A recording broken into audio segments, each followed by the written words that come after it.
So Steve McQueen, thank you so much for coming and bringing your movie to our festival. Thank you.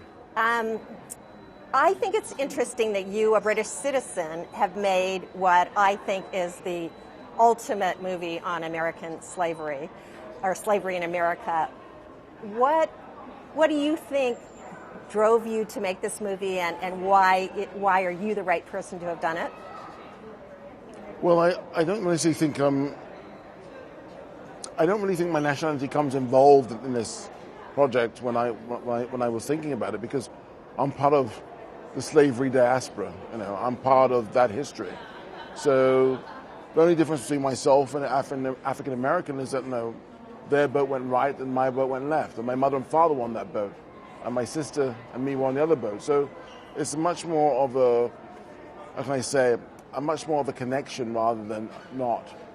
And it was my passion to make this film. I was interested in trying to make a story about slavery because I felt in my eye there wasn't one which I could sort of look at and relate to in a way. Mm-hmm. And can you tell us just a little bit about casting and how you made the decisions about who would play the key roles? Well, Chiwetel Ejiofor, who plays Solomon, he was always going to be Solomon for me. I mean, there's a certain kind of dignity and grace and humanity in him that I needed to sort of carry through the movie. He had to hold on to that through the worst kind of adversity. Michael Fassbender, Michael is a very close friend of mine, and also I thought Epps, there's no one else who could play that character and give him soul. Mm-hmm. He's not just a one-dimensional baddie. There's a human being there, mm-hmm. and I thought Michael was the only person who could actually do that.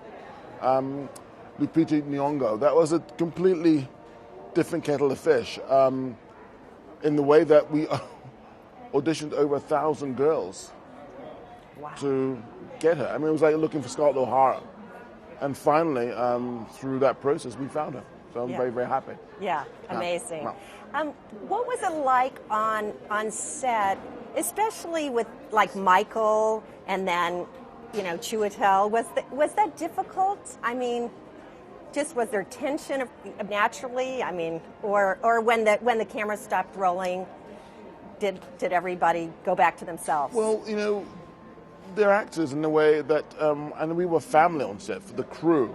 Like I said that all the crew involved in this film had a stake in the movie. So when we made that foundation for the actors to come in, it was much more like a family union as such. So one could actually go to certain places within the narrative which were dangerous, but at the same time come back and embrace one another. It was really kind of that scenario where in order to sort of do certain things, you've got to trust one another. So it was a real kind of camaraderie. Yeah, absolutely.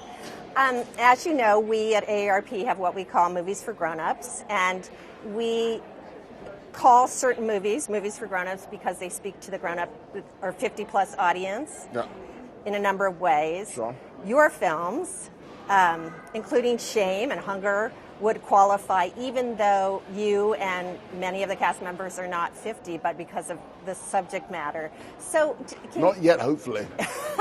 I mean, as in, I hope I get there. Yes, you will. But what's your next project? My next project, right now my next project is to be with my family, I'll be honest with you. My son just started school, he's 4 years old, just started school, and I need to be there. I need to find, Actually, I went to parents' evening not so long ago, and it was fun. It was just to go back to school again. So that's my next project. My son and my daughter, who's so I need to focus on them. Good and my for you. wife. Yes, her too. Well, thank you again for coming. Congratulations. Fabulous movie. My pleasure. Thank you.